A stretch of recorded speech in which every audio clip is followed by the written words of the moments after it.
High, welcome back to Priya's Marathi vlog. आणि वटपौर्णिमा होती तर आम्ही सगळ्या मैत्रिणींना वडाची पूजा करायला आलो आणि इथे माझी पूजा सुरू झाली.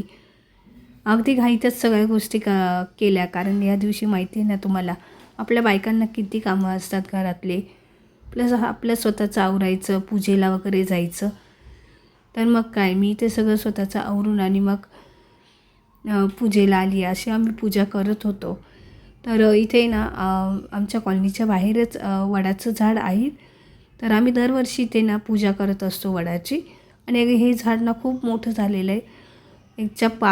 ज्या पारंब्या आहेत ना, त्या पूर्ण अशा खाली जमिनीत रोवल्या गेल्या आहेत. इतकं मोठं झाड झालेलं आहे आणि भरपूर वर्षाचं हे झाड आहे बघा.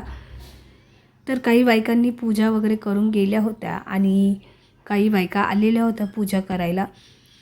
मुहूर्त 12:15पर्यंत होता आणि त्यानंतर संध्याकाळी होता. म्हटले चला आपण आता 12:15पर्यंत पूजा करून घेऊया. आणि इथे ना आमच्या इथे काय होतं की जे झोपडपट्टीचे जे मुली आहेत ना, जे मुलं, ते काय करतात, हे जे सगळं पूजेचं सामान जे आहेत ना, ते आंबे वगैरे, कैऱ्या, काही जे काही पूजेला ठेवलेलं असतात ना, ते सगळं घेऊन जातात. आता तुम्हाला इथे व्हिडिओमध्ये दिसत असतील हे मुलं. तर हे काय करतात, सगळं पूजेचं साहित्य वगैरे घरी घेऊन जातात. आणि माहीत नाही ते पूजेचं साहित्य घरी घेऊन ते काय करतात ते माहीत नाही. आंबे वगैरे तर खाल्ले जातात, पण आणि इथं त्यांचे ना मध्ये लुडबुड चालली होती. तर आम्ही सगळ्यांनी त्यांना बोललो की आम्हाला आमची पूजा करू द्या, त्यानंतर आहे ना तुम्ही हे सगळं काही साहित्य आहे जे घेऊन जायचं आहे ना, ते घेऊन जाऊ शकता. आता इथे बरेचसे ना सगळं त्या मुलांनी ना असं पिशवीमध्ये वगैरे ना भरून ठेवलं.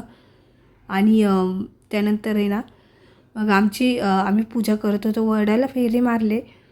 आणि त्यानंतर मग इथे ज्या सुवासिनीच्या ओटी भरल्या. मी गहू आणि आंबे देऊन असे मी 2-3 बायकांची अशी ओटी भरली.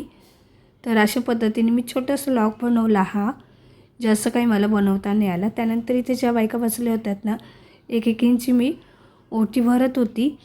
आणि आमच्याकडे अशीच पद्धत आहे, गहू आणि कैरी किंवा आंबा देऊन अशी ओटी भरल्या जाते. तुमच्याकडे असं करता का, नक्की सांगा. अगदीच करतच असतील, कारण हा मानच असतो या दिवशी सुवासिनींना अशी गहू तांदूळ किंवा अशी ओटी भरली जाते. मग मी त्या पद्धतीने अशी ओटी भरून घेतली सगळ्यांची. हळदी कुंकू वगैरे लावलं मैत्रिणींना पण. आणि असं माझा छोटासा आजचा वटपौर्णिमेचा व्लॉग होता. कसा वाटला तुम्हाला कमेंटमध्ये नक्की सांगा. आणि आवडला असेल तर लाईक, शेअर, सबस्क्राईब करायला अजिबातही विसरू नका. चला भेटूया एका छानशा अशा व्लॉगमध्ये. Okay, bye.